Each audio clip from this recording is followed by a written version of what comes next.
point of having someone who's not the mayor chair the meetings is actually a favor to the mayor, so that I can participate in the debate. And I think that this has been very badly framed, even in the report, as, oh, the mayor's doing a bad job. It's actually about helping the mayor do a better job as mayor. So it's something I've been asking council to think about for many, many, many years. And in fact, council has, no councillor wants to do it because it's actually an enormous amount of work.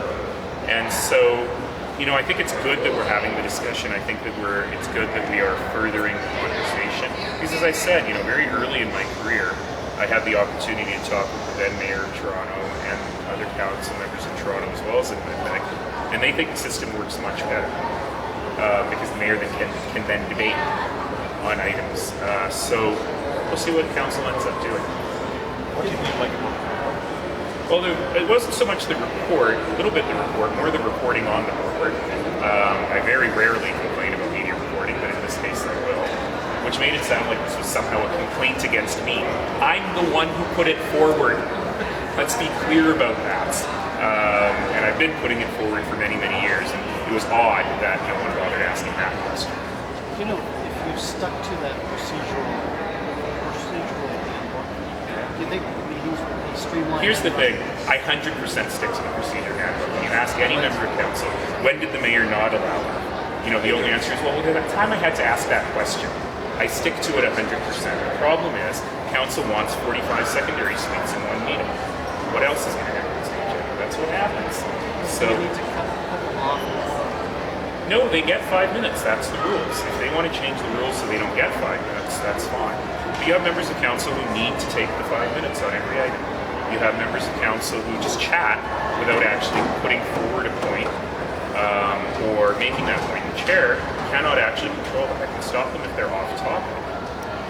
But they get 5 minutes, just like members of the public get 5 minutes. So, you know, if council really wants to put restrictions on its own behavior, then they have to look at changes to the procedure bylaw, and that's what's coming before us in July. You did mention about the tens of people watching and how some councillors sort of go off on their own. What were you really getting at there? That they sort of, they're not off topic, The but point they're kind being, use the meetings to further the discussion. So in fact, today, the reason I like PFC, and the reason I don't like doing PFC in council chambers in such a big room, is because we actually get the chance to further the discussion and hopefully come up with a better solution. If you are not advocating, if you're not trying to change someone's mind, or if you're not highlighting something that another member of council perhaps has misrepresented or misunderstood in the recommendation, then why are you having this conversation? You know, this is not question period. It's not the House of Commons where you want to be on TV. The meetings really have to be about continuing the debate. And most members of council, frankly, are very good at it. And every now and then I do have to remind them, for example, in a public hearing, that their job is not to convince the member of the public of their point of view. Their job is to listen to the point of the member of the public, get any clarification, and then make a decision. But I really do believe that council members should stand up in council when they want to advocate something, when they want to change someone's mind. And I think that would help a lot. So other than the difference it would make for you, take part in any It'd be super fun. I could actually debate. But it sounds like, in terms of the dynamics, it sounds like if any other member of council was chairing the meetings would have as well. Well, I mean, look at last Monday, right? I missed a meeting for the first time in 7 years. There were 5 items on the agenda. We should have been done by noon. It still went to 5 p.m. And frankly, the debate, and I'm not denigrating Councillor Woolley, I think he did a terrific job.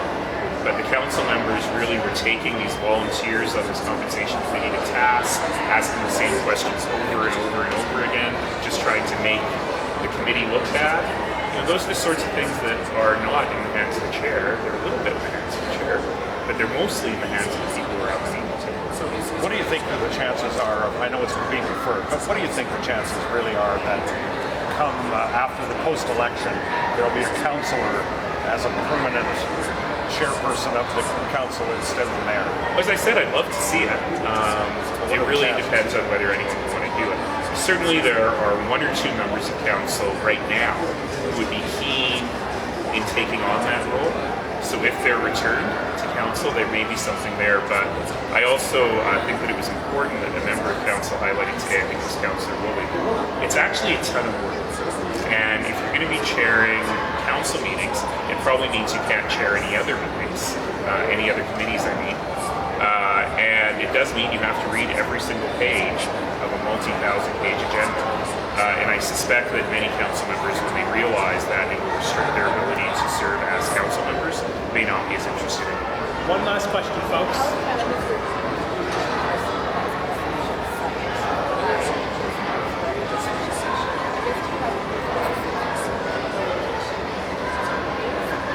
I can't comment on the location. That is certainly something that has not been released yet. I will say that I've said for a long time that we are in major crisis.